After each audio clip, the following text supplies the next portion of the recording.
Bonjour à toutes et à tous, bienvenue sur Valente Arctique. Pour la première fois dans cette série de podcasts enregistrés sur la station du Mont d'Urville, j'accueille un invité. Bonsoir Théo. Bonsoir. Qu'est-ce que ça te fait d'inaugurer avec moi cette série d'interviews qui a pour but de donner la parole à celles et ceux qui habitent ces lieux, afin de comprendre ce qui les amène ici et ce qu'ils y vivent? Ça me fait très plaisir. Surtout que je suis surpris que ce soit moi qui l'inaugure, puisqu'on a dû remettre à plus tard plusieurs fois cette petite interview. Donc ouais. Je suis content que ça se fasse avant que je parte. Tu restes le premier. Bon, waouh.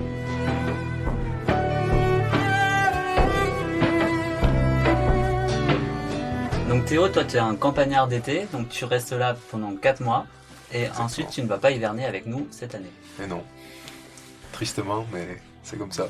Ok, bon déjà un grand merci de prendre ce temps pour cet échange. Avant de commencer, voudrais-tu donner à nos auditeurs et auditrices les conditions dans lesquelles nous enregistrons ce podcast? Alors, où et quand sommes-nous? Nous nous trouvons dans Antabri, qui est une petite cabane en bois avec 2 vitres et une porte, et qui se trouve au-dessus de la colonie qui s'appelle Antavia, qui est une colonie de Manchois-Delhi, que le programme pour lequel je travaille suit depuis 2006. Donc on a un suivi démographique, c'est-à-dire qu'on a des individus identifiés individuellement grâce à des petites puces, des pit tags ou transpondeurs. Et pour rentrer dans cette colonie, ils sont obligés de passer au-dessus d'une passerelle qui les pèse et qui les identifie à chaque passage. Donc voilà, donc ce suivi il est en place depuis l'été austral 2006-2007. Et on est juste au-dessus de cette colonie, dans la petite cabane qui nous permet d'observer les oiseaux une fois qu'ils sont rentrés dans la colonie. Ok, moi j'ajouterais qu'il est 22h. Ah oui, c'est vrai. Et qu'il fait presque nuit. Et oui, parce qu'on est en effet février, ça y est.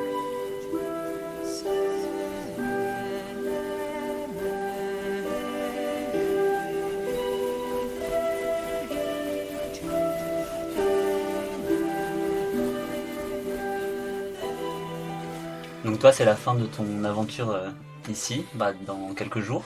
Oui, c'est vrai. Alors avant de te présenter un peu plus en détail, j'aimerais te proposer un exercice.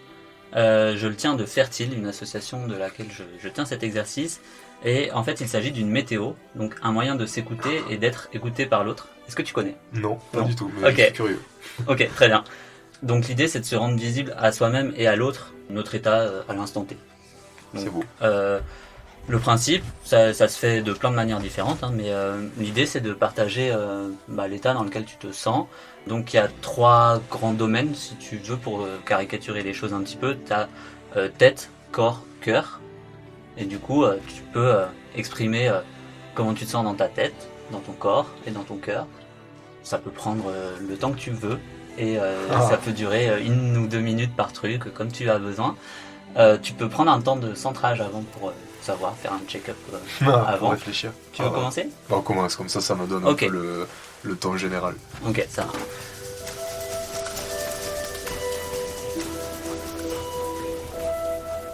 Alors moi dans ma tête, je suis un petit peu submergé par l'interview à préparer et à mener, donc c'est la première fois que je fais ça et ça me submerge un petit peu en termes de charge mentale, mais c'est nouveau, mais c'est très bien.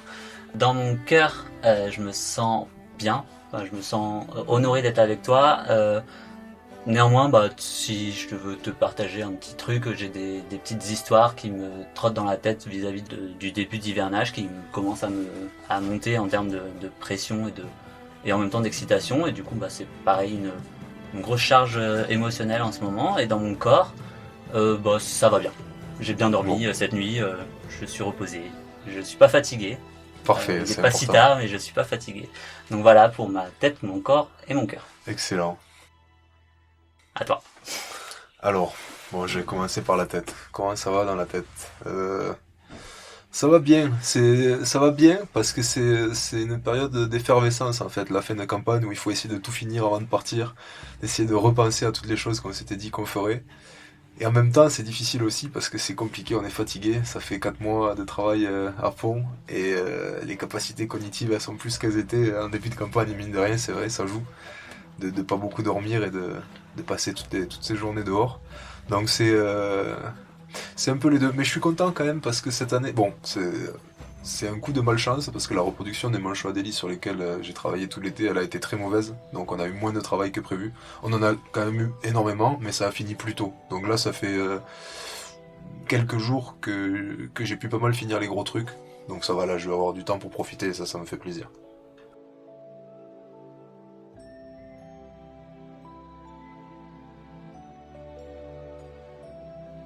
Après, le corps. Mais le corps, ça va bien. J'ai un peu mal au dos là, parce que comme tu m'as vu tout à l'heure, j'étais en train d'essayer de casser des pierres. J'ai pas réussi, donc je me suis fait... Mais non, j'ai pas si mal que ça. Ok. Mais c'est pas non plus la grande forme, parce que quand je suis ici, je fais quasiment pas de sport. Et ça me manque. Et je vois tout ce que j'ai à refaire en arrivant en France pour retrouver un peu d'entraînement et de forme physique, et ça me désespère, déjà. Ok. Est-ce que tu as envie de parler de ton cœur? Et dans le cœur, il y a plein de choses en ce moment. Hein. C'est le départ. Je sais pas quand je reviendrai ici. Donc j'étais là l'an dernier, cette année, mais l'an prochain c'est sûr que je reviens pas. Et après ma thèse c'est 3 ans. Donc là j'ai attaqué la 2e année en arrivant ici. Donc la 3e année pas de terrain, donc je serai pas là. Et après, je sais pas si je reviendrai. Donc ça fait quelque chose quand même. Et puis voilà. Et un peu hâte de rentrer aussi pour voir les histoires de cœur, voir ce que ça va donner. Un peu compliqué, mais ça va aller. Ok. Merci pour ce partage, ce premier partage.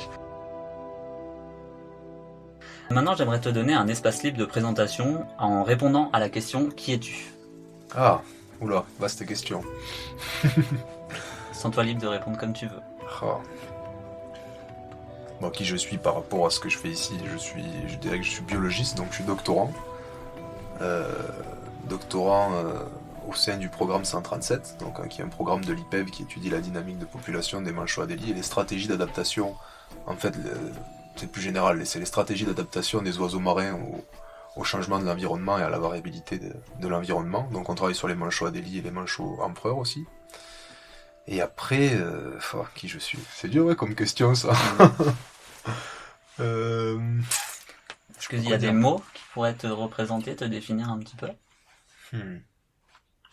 Les oiseaux. Ok. Le vélo. Et quoi d'autre? Un petit accent?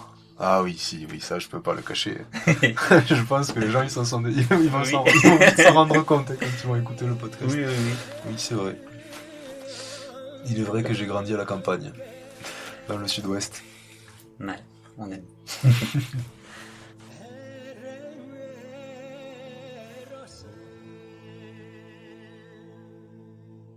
Est-ce que tu veux nous parler de ce qui t'a amené en Antarctique? Oui. Ah oui. Comme je disais tout à l'heure, en fait j'ai jamais voulu faire autre chose de ma vie que... quand j'étais petit, je disais que je voulais être ornithologue. Je savais pas vraiment ce que c'était. Au final, il y a plein de façons d'être ornithologue et c'est pas forcément pour un projet professionnel, mais je savais que je voulais travailler dans quelque chose qui avait un rapport avec les oiseaux. Puis j'ai toujours bien aimé la science aussi, et la recherche, les oiseaux. Je me suis retrouvé là. Et en fait, donc là, je suis là dans le cadre de ma thèse, et, euh, et je voulais vraiment une thèse sur un sujet qui me passionne et que je trouve vraiment formidable, parce que c'est quand même, c'est assez intense émotionnellement, une thèse. Et je me suis dit, même avant de commencer, si c'est pas quelque chose dans lequel je suis à fond, ça le fera pas. Et donc en fait, ce qui s'est passé, c'est que j'ai candidaté à une thèse sur les manchots royaux, donc avec Céline, ma directrice de thèse. Euh, donc on a fait un entretien, on s'est super bien entendu, mais j'ai pas été pris parce que j'avais pas les skills en informatique qui allaient avec cette thèse-là. Et elle m'a dit, mais si jamais je trouve un autre financement, je te recontacte. Et voilà, quand elle m'a dit ça, j'ai entendu, je ne te recontacterai jamais, puisqu'il n'y a pas tant que ça de financement dans ce monde-là.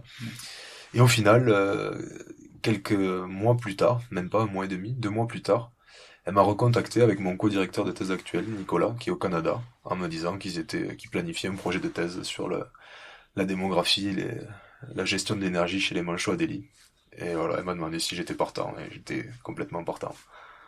Et voilà, et c'est comme ça que je me suis retrouvé ici. Ok.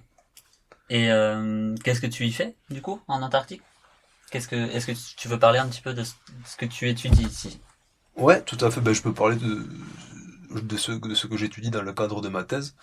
Donc moi j'étudie les stratégies de gestion d'énergie des manchots, donc c'est-à-dire quelle est la quantité d'énergie qu'ils dépensent quand ils sont en mer, quelle est la quantité d'énergie qu'ils ramènent à terre. Oui, alors il faut peut-être parler un peu du cycle de vie des manchots. Donc là, pendant l'été ici, les manchots Adélie, on les étudie au moment de leur reproduction. Donc ils passent le plus clair de leur temps en mer, et vers fin octobre, mi-octobre, ils arrivent ici, ils font leur nid, ils pondent des œufs, et après les parents, donc le mâle et la femelle, vont faire des allers-retours entre la colonie à terre et la mer pour nourrir les poussins. Donc ils vont chercher la nourriture en mer et ils la ramènent ici pour nourrir les poussins.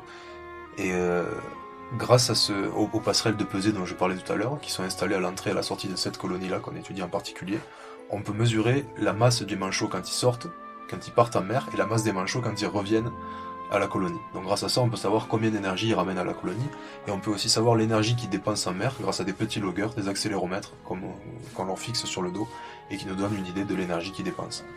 Et le but de ma thèse, moi, c'est d'intégrer tous ces paramètres-là, donc d'intégrer ces paramètres, mais aussi leur variabilité en fonction des années et des conditions environnementales, dans des modèles démographiques pour essayer de faire des prédictions sur ce que va devenir la population, et à moyen ou long terme. Et essayer de voir voilà, les capacités d'adaptation de ces oiseaux par rapport aux variations de leur environnement qui vont arriver.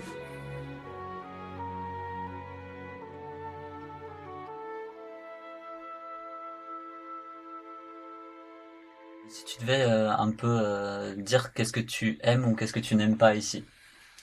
Donc en parlant davantage de la vie ici ou de la science que tu fais ici, qu'est-ce que tu as envie de partager par exemple, qu'est-ce que tu aimes ici, que tu n'as pas ailleurs, par exemple, ou que tu as ailleurs. Bah, je peux pas ne pas mentionner le cadre. C'est vrai que juste sortir et voir vivre au milieu des oiseaux, en fait, la base elle est construite.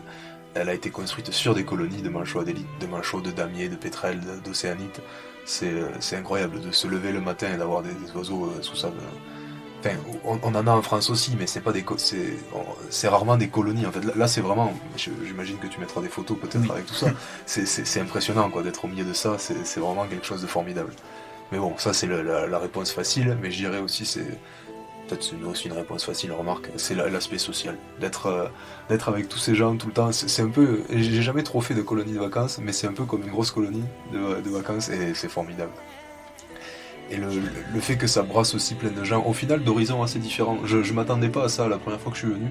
Je me suis dit c'est des gens qui vont être un peu, peut-être penser un peu pareil, avoir les mêmes centres d'intérêt, tout ça, et pas du tout. Et en fait, je trouve ça vraiment génial de voir tous ces gens aussi qui prennent du plaisir à être ensemble, à discuter, à échanger. Je trouve ça génial. Et qu'est-ce que tu en tires de ça? C'est dur à dire. Qu'est-ce que j'en tire? Est-ce que tu as l'impression d'apprendre j'apprends, oui, c'est ce que j'allais dire. J'apprends beaucoup, énormément, et c'est ça qui est formidable. C'est hyper stimulant en fait comme environnement. S'il y a toujours quelqu'un qui sait un truc, que ce soit les anciens qui viennent ici depuis 20 ans, alors là c'est des puits de savoir, ou les gens qui ont des centres d'intérêt dont tu n'avais jamais entendu parler avant, et qui quand ils t'en parlent avec passion en plus, c'est génial. Et pour ça c'est un cadre parfait pour ces choses-là. Donc ouais, ça c'est vraiment, c'est génial. Et est-ce qu'il y a des choses que tu aimes moins ou qui te manquent, par exemple? Si, ce qui me manque, c'est là, en fin de saison, quand la banquise tout autour de l'île des Pétrels a cassé, on peut plus vraiment aller marcher ailleurs. Et ça c'est peut-être. Mais d'un côté, ça dure tellement longtemps, on a tellement de choses à faire déjà sur la base que c'est un manque, mais très relatif. Ouais, voilà, okay. Je le dis à ça. On passe à une question que tu avais préparée. Donc la question c'est, est-ce qu'il y a déjà eu un moment dans ta vie où tu t'es dit que tu étais pleinement à ta place, un moment un peu fondateur de celui que tu es et que tu accepterais de nous partager? Oui, alors c'est celui-là où j'en avais noté plusieurs.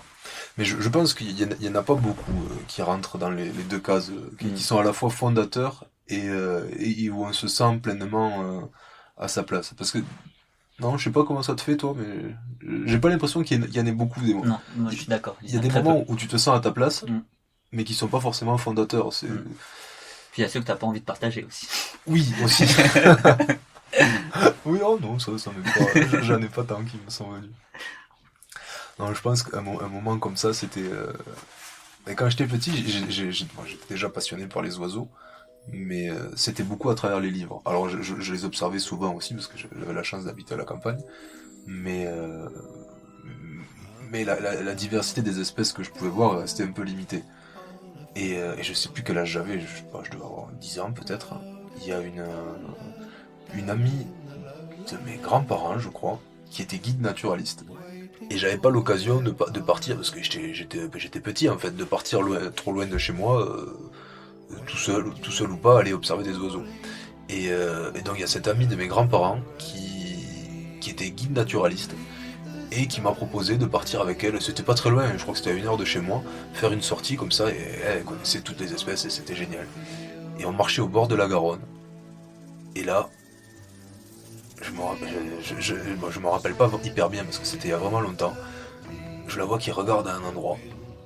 Et là, je regarde sur un arbre mort au-dessus de la Garonne. Il y avait un balbuzard pêcheur. Et c'est un oiseau que j'avais jamais vu avant, qui est formidable. C'est un rapace qui capture des poissons en fait, donc il descend des airs et il capture les poissons dans l'eau avec ses serres. C'est formidable. Et là, de le voir, je m'en rappelle, c'est un moment marquant. Je le revois posé sur son arbre mort et voilà, c'était formidable.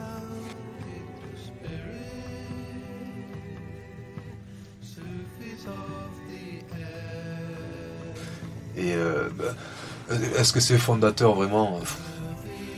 C'est dur à dire, mais c'était très marquant. Ça confirmait quoi que c'était plus confirmateur que fondateur. Mais remarque, si ça peut être fondateur, si ça confirme quelque chose. Ouais. Et l'émotion que tu en retires aujourd'hui, c'est plutôt quoi?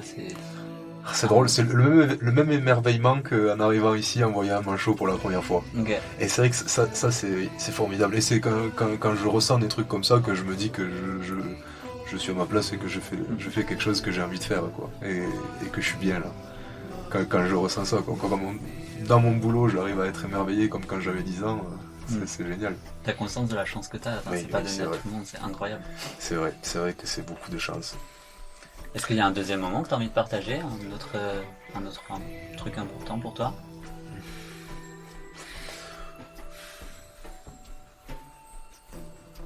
Moi, je sais pas, peut-être plus dans la catégorie des moments où je me suis senti pleinement à ma place, mais c'était donc avant de commencer, entre mon master et ma thèse, j'ai fait une mission de terrain pour une université américaine. Donc on est parti aux Galapagos pour baguer des fous de Nazca, donc une autre espèce d'oiseau marin.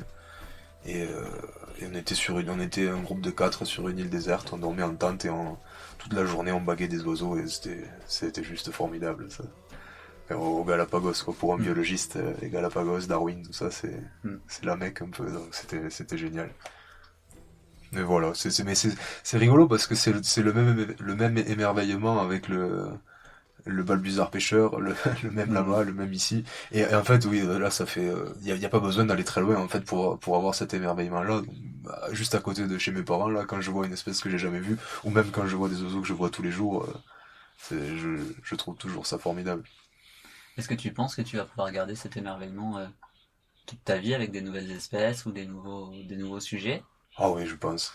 Oui, je pense, parce que je pense que ça se serait arrêté si ça devait s'arrêter déjà. Et à force, quand même, ouais, non, c'est sûr, c'est même sûr, ça se serait arrêté.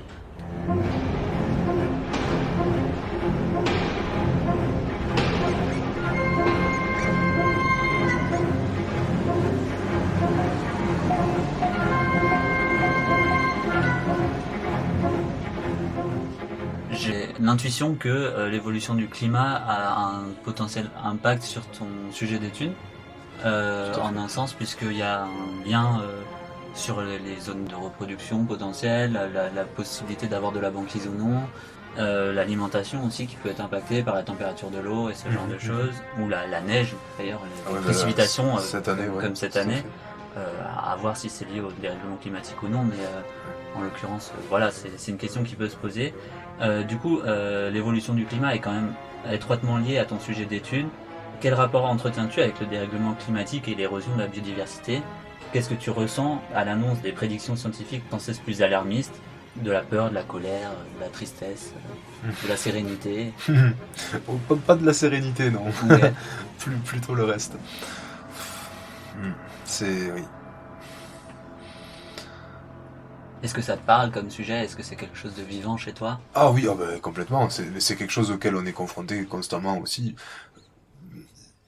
C'est tellement les preuves pour ça, c'est tellement évident, c'est écrasant en fait. Et c'est vrai que des fois c'est un poids, oui. C'est quelque chose.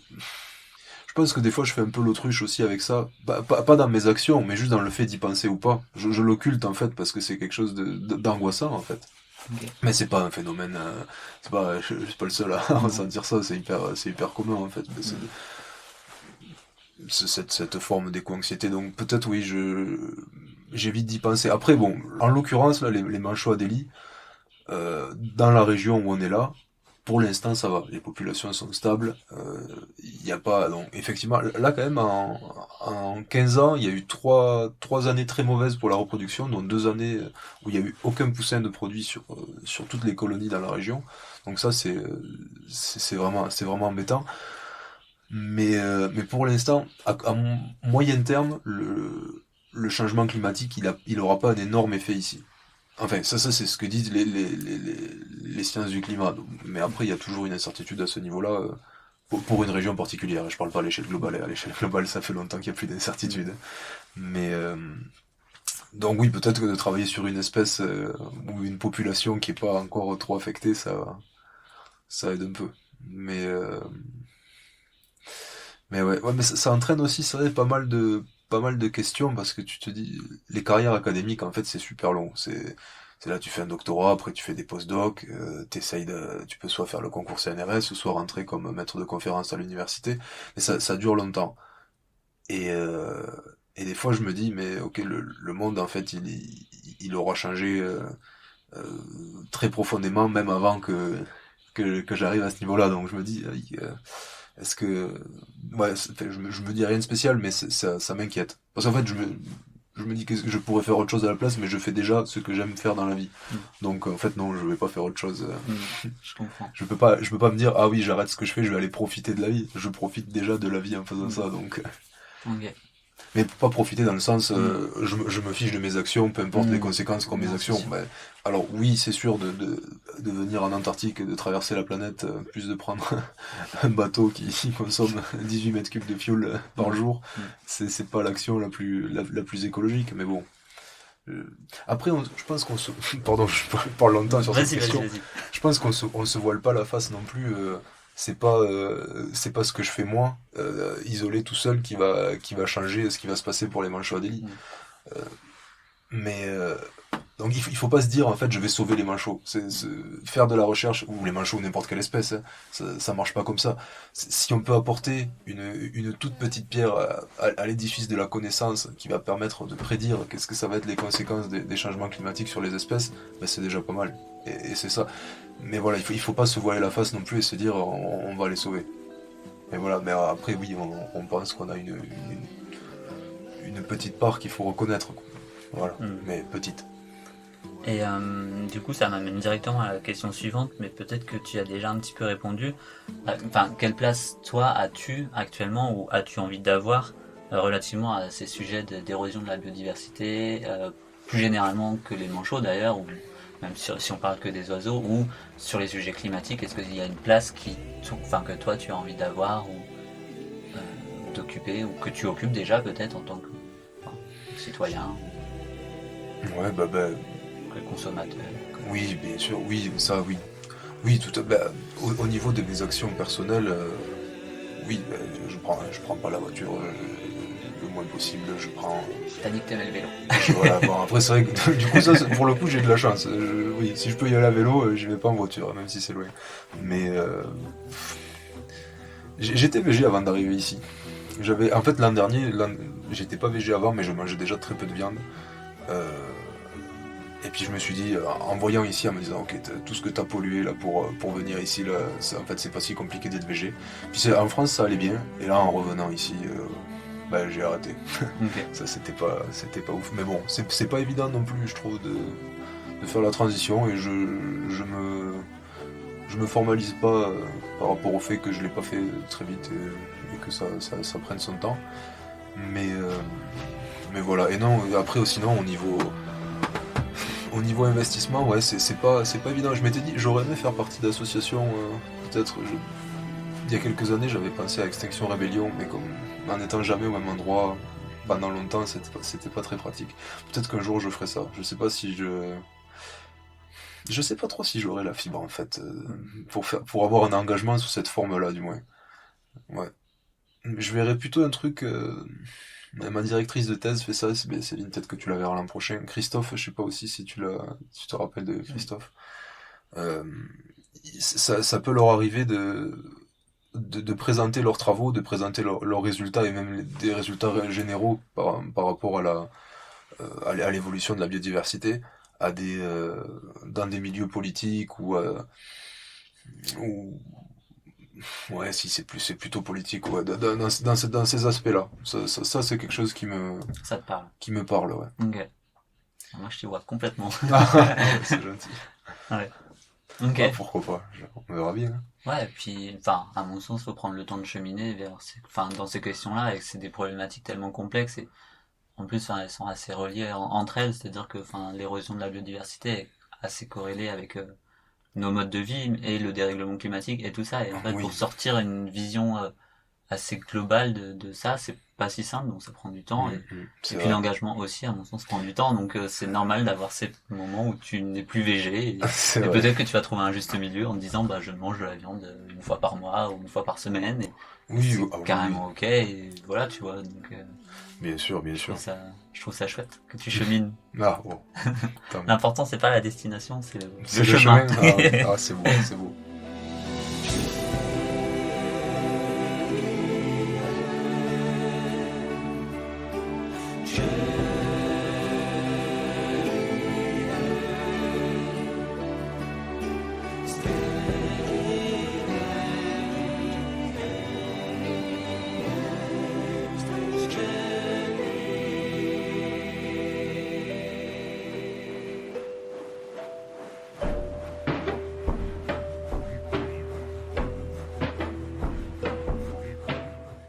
Euh, alors, bon, bah, on va revenir un peu à ton séjour. C'est presque l'heure du bilan. Bon, c'est pas encore Oui. parti et je n'ai pas envie de t'attrister avec ça. Non, ça Mais va. qu'est-ce que tu as envie de retenir de ce séjour? Qu'est-ce que tu penses qu'il restera pour toi de cette expérience? Oh là, c'est vaste comme question. Oh. S'il y avait une chose que tu devais retenir de ce séjour, celui-ci passe celui de l'année dernière, celui que tu as vécu cette année.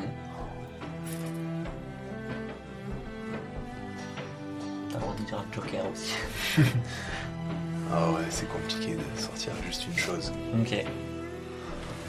Si, bah peut-être, je pense que c'est d'avoir fait... Bon, c'est une comparaison avec le séjour de l'an dernier, mais c'est d'avoir fait beaucoup de choses aussi. Disons que cette année, je savais à quoi m'attendre, donc oui, il y avait beaucoup de travail, mais j'arrivais mieux à le gérer, donc j'ai pu faire des trucs autres que juste rester à la colonie et bosser juste ici. Donc une après d'avoir fait la sortie glacier, je sais pas si tu te rappelles qu'on a fait avec Biomar. Et l'expédition avec l'Astrolabe. Bon, ça c'était du travail, mais c'était formidable d'aller voir. Donc on est parti à 100 km à l'est pour essayer de mesurer la dispersion des manchots qu'on puçait ici à Dumont-d'Urville. Et c'était génial. Ok. De débarquer ça, c'est sur le gros ces souvenir. îles. Ouais, ça Ok. c'était génial.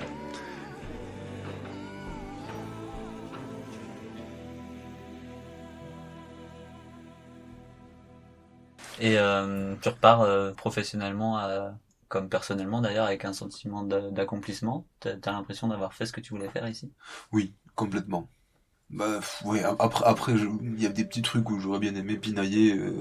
Par exemple, quand ton équipe, mais ça va pas être très parlant, peut-être que tu le comprends. Quand on équipe les manchots avec les loggers, tu sais, les GPS, accéléromètres et enregistreurs de plongée, il faut récupérer les loggers pour avoir les données. Ouais.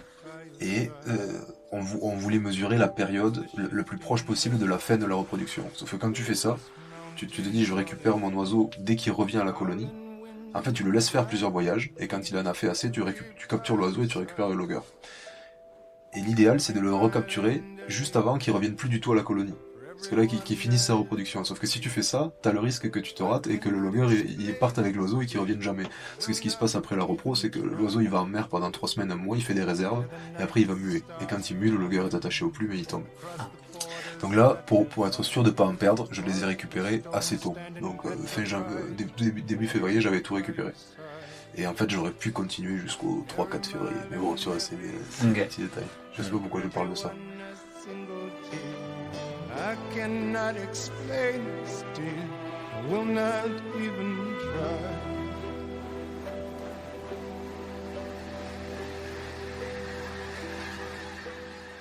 As-tu envie de nous parler de la suite pour toi, une fois que tu auras quitté l'Antarctique, à plutôt court ou à moyen terme, comme tu le veux?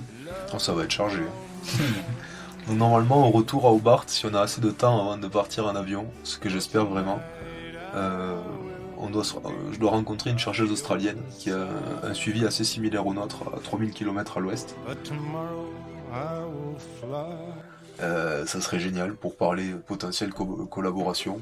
Qui sait, peut-être que ce sera un postdoc un jour. Mais non, mais surtout ça va être hyper intéressant parce que c'est quelqu'un qui s'y connaît vachement bien. Donc ça serait, ça c'est vraiment pour le très très court terme. Et après en rentrant, faut que j'analyse mes données, que j'écrive les articles, que j'écrive la thèse. Donc ça va être assez chargé et assez éparpillé géographiquement aussi. Donc un peu à Montpellier, un peu à Strasbourg, un peu en Allemagne, un peu au Canada. Voilà. Donc là, si je comprends bien, tu as encore une bonne année de thèse, un peu plus. Ouais, 1 an et demi. 1 an et demi. En rentrant, j'ai 1 an et demi. Ok, donc 1 an et demi de thèse, et derrière, toi, tu as envie de continuer dans ce domaine-là et de faire des postdocs dans ce domaine-là pour ensuite faire de la recherche. Ouais. Ok. De la recherche où je pense que ça me plairait bien d'être enseignant-chercheur quand même aussi. Ok.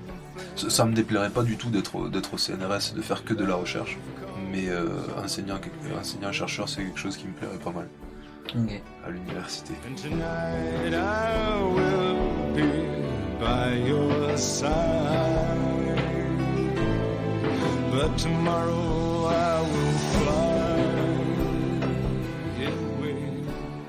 Le chemin est un peu compliqué pour y arriver, t'en parlais tout à l'heure. Ouais, pour les deux, il est peut-être un chouïa moins compliqué pour être enseignant-chercheur, enfin pour être maître de conférence et encore. Mais ouais, non, dans les deux cas c'est assez compliqué. Parce qu'il y a très peu de postes en fait. Le concours CNRS, en fait le CNRS c'est divisé en sections. Donc dans le domaine dans lequel je bosse, je pense qu'il y a que 2, peut-être 3, mais il me semble qu'il n'y en a que 2 sections auxquelles tu peux candidater. Et il doit y avoir 1 ou 2 postes par an dans chaque section. Et sachant que c'est très vaste, c'est l'écologie, tu peux avoir des gens qui travaillent sur des plantes, des gens qui travaillent sur les bactéries, trucs qui ont rien à voir avec les manchots. Ok. Qu'est-ce qui fait que telle ou telle personne sera retenue? C'est en fait de ce que je comprends, ça c'est des choses que je répète que j'ai entendu de discussions avec des gens qui l'ont fait ce concours. C'est tu présentes en fait ton projet de recherche mais à long terme. Quelles sont les questions auxquelles tu vas t'intéresser, comment tu vas y répondre, qu'est-ce que tu vas apporter de nouveau. C'est voilà, je pense que oui, c'est ça qui regarde. Regarde qu'est-ce que c'est ta vision de ce que tu vas faire dans les 10 ou 20 ou 30 prochaines années. Ok. T'as des projets? Oh, ouais, là. Est-ce qu'il y a des oiseaux que t'as envie d'étudier? Un oiseau qui te fait rêver? Oh oui, il y en aurait, mais on raisonne pas vraiment en termes de... Ça, c'est un truc qu'on nous répétait tout le temps. J'ai toujours eu horreur de dire ça et maintenant je le dis, quelle horreur. On peut pas penser en termes de modèles, en fait. Il faut penser en termes de questions scientifiques.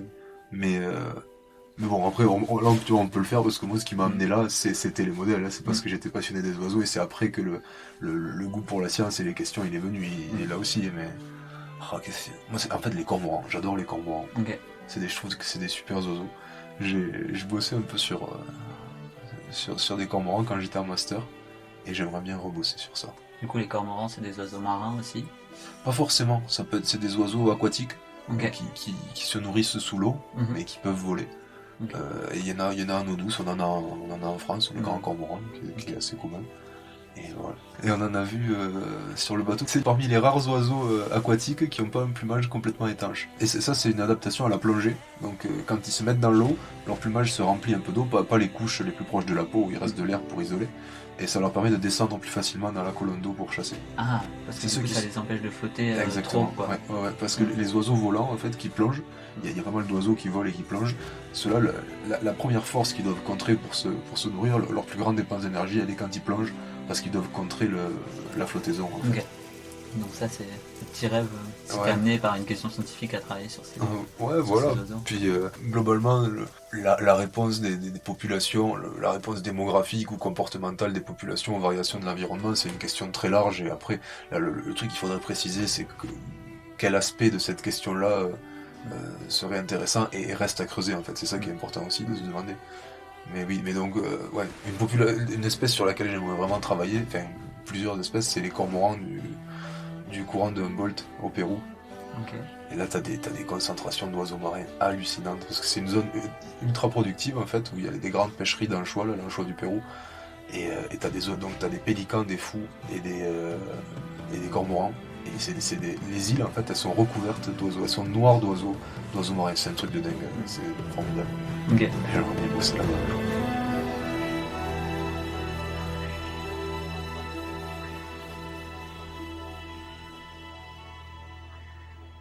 Bon, bah, on arrive bientôt à la fin. Est-ce que tu aurais une recommandation de lecture, de visionnage, et pourquoi? Bah, c'est marrant, tu vois, on parlait au début là de l'engagement sur les questions climatiques ou de déclin de la biodiversité. Et, euh, et donc c'est une suggestion de visionnage. C'est un court-métrage de 1989, L'île aux fleurs, ça s'appelle. Est-ce que ça te dit quelque chose? Je Tu l'as crois déjà que vu? je l'ai vu hier. Mais t'étais là hier? Et oui, Ah, je l'ai mais vu voilà. Mais hier. alors, et tu sais que je l'ai mis au séjour parce que j'ai lu cette question que tu m'avais demandé de préparer. Dingue. J'étais là, mais qu'est-ce que je pourrais dire à l'interview? Et là, L'île aux fleurs, paf. Et du coup, je me suis dit, bah, tiens, c'est l'occasion de le regarder. Ok. Et j'aime bien. Alors, bien. j'aime beaucoup ce que le film dénonce.